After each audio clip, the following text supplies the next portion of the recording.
सोम प्रदोष व्रत कथा। शिव पार्वती को प्रसन्न करने के लिए सोम प्रदोष व्रत किया जाता है। सोम प्रदोष यानी कि जो प्रदोष सोमवार को पड़ता है उसे सोम प्रदोष कहते हैं।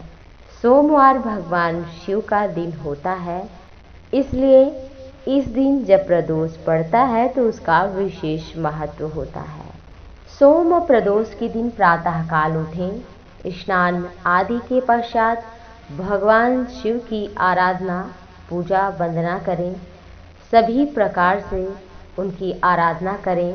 दूध दही घृत शहद शर्करा मिष्ठान जल गंगा जल चढ़ा करके बिल्वपत्र समी पत्र सफ़ेद कनेर कमल पुष्प इत्यादि भगवान शिव को धतूरा प्रिय है। जो भी पुष्प हो इनमें से उनको अवश्य ही चढ़ाएं। भगवान शिव को जनेऊ चढ़ाएं और उनके पश्चात घी का दीपक उनके समक्ष जलाएं। ओम नमः शिवाय का 108 बार जप करें। सायंकाल में भी पूजन करें। जब सूर्यास्त होता है उसके तुरंत पश्चात भगवान शिव की आराधना करने से अपार पुण्य लाभ भगवान शिव की कृपा प्राप्त होती है।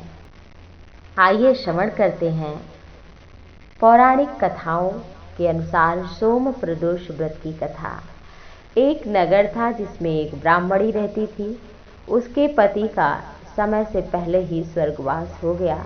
उसका कोई रखवाला नहीं था, इसलिए अपने जीवन यापन के लिए पुत्र के साथ भीख मांगने के लिए निकल पड़ती थी। भिक्षाटन से जो भी मिलता अपना और अपने पुत्र का पेट पालती थी।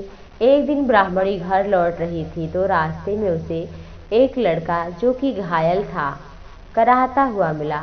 ब्राह्मणी को बड़ी दया आई, अपने घर ले आई, लेकिन वो कोई साधारण बालक नहीं था। वह विदर्भ देश का राजकुमार था।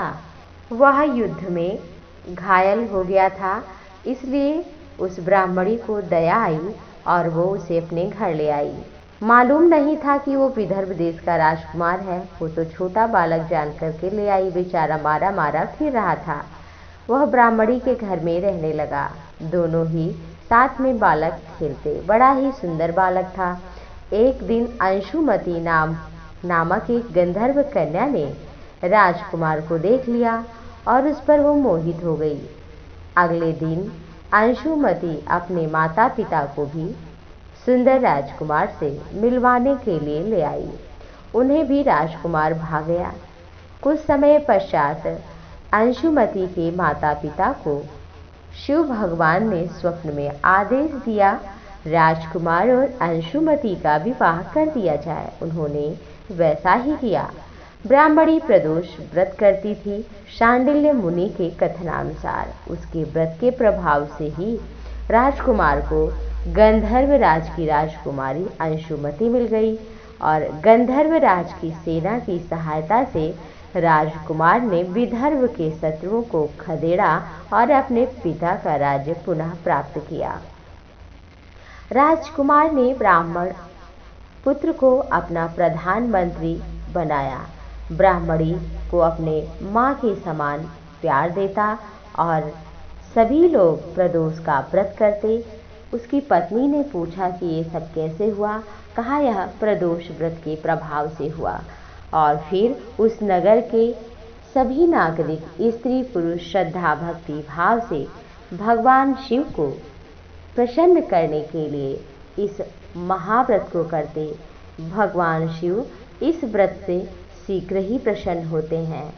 सुंदर वर मनोकामना की पूर्ति और धन प्राप्ति के लिए यह समय भगवान शिव की जब उपासना करें तो प्रदोष व्रत जरूर करें। अगर आप शिव को मानते हैं, शिव की आराधना करते हैं, इस दिन पूरे व्रत में दिन भर अन्न नहीं खाना चाहिए। सुबह स्नान के बाद दूध फल ले सकते हैं और फलाहार कर सकते हैं। एक समय फल ग्रहण करें, ज़्यादा ही अच्छा होता है। अगर आपका नक्षत्र आपका ग्रह बिगड़ गया, आपका भाग्य नहीं उदय हो रहा है, तो निश्चित ही आप भगवान शिव का प्रदोष व्रत सोम प्रदोष व्रत अवश्य करें। इससे शीघ्र ही आपकी कामना पूरी होगी। सोम प्रदोष व्रत के दिन भगवान शिव की प्रदोष काल में पूजा करने पर व्यक्ति निरोगी काया का वरदान प्राप्त कर लेता है। इसके अतिरिक्त भगवान शिव इस व्रत को करने वाले भक्तों की उनकी कामनाएं पूर्ण होने की वरदान भी देते हैं। ये शत्रुओं पर विजय प्राप्ति के लिए भी सर्वश्रेष्ठ व्रत माना जाता है। जितनी श्रद्धा भक्ति भाव से करेंगे उतना ही अधिक आपको फल प्राप्त होगा। जैसे भी संभव हो आप इस व्रत को अवश्य करें, इस कथा को श्रवण करें। अगर आप व्रत नहीं कर सकते तो कम से कम सोम प्रदोष के दिन भगवान शिव की आराधना उपासना अवश्य करें, क्योंकि सब देव हैं और ये महादेव हैं, सबसे जल्दी प्रसन्न होने वाले देवता हैं। आप सभी पर देवादिदेव महादेव शिव शंकर की कृपा बनी रहे। ओम नमः शिवाय। हर हर महादेव।